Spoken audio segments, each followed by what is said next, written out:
সুপ্রভাত বন্ধুগণ, আপনাদের সবাইকে জানাই প্রভু যীশু খ্রিস্টের নামে শুভেচ্ছা ও শুভকামনা। আসুন দেখি ঈশ্বর তার পবিত্র শাস্ত্র বাইবেল থেকে আজই প্রাতকাল আমাদের কি বলতে চান। আজই প্রাতকালীন অধ্যয়নের জন্য আমরা বের করব প্রকাশিত বাক্য তার 21 অধ্যায় তার 4 পদ। লেখা আছে, আর তিনি তাহাদের সমস্ত নেত্রজল মুছাইয়া দিবেন এবং মৃত্যু আর হইবে না, শোক বা আর্তনাদ বা ব্যথাও আর হইবে না, কারণ প্রথম বিষয় সকল লুপ্ত হইল। ঈশ্বর তার সুন্দর বাক্যে আমাদের সকলকে আশীর্বাদ আমেন।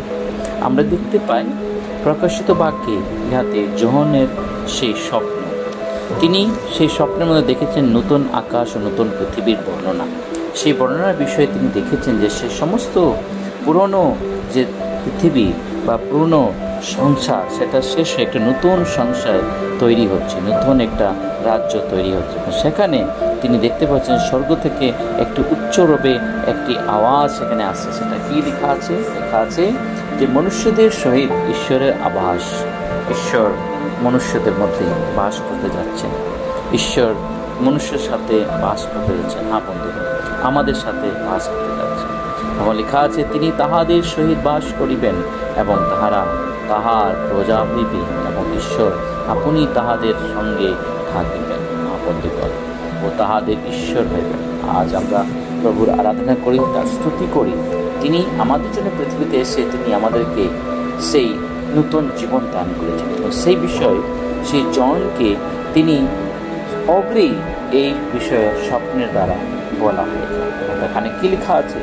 সেই আমাদের সঙ্গে থাকবেন, আমাদেরকে সাহায্য করবেন এবং তিনি তাহাদের সমস্ত নেত্রজল মুছাইয়া দিবেন এবং মৃত্যু আর হইবে না, শোক বা আর্তনাদ বা ব্যথাও আর হইবে না।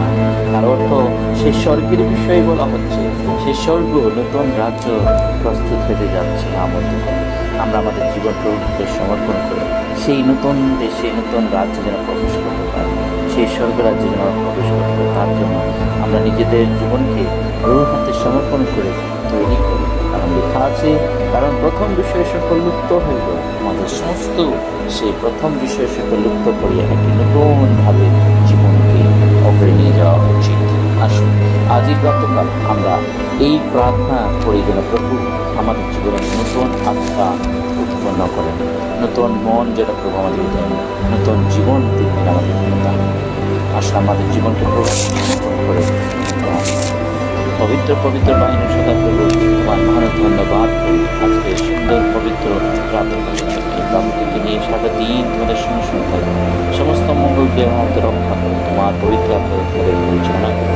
এই ক্ষুদ্র প্রার্থনা যিশু তোমার পবিত্র নামে চালাবে। আমেন।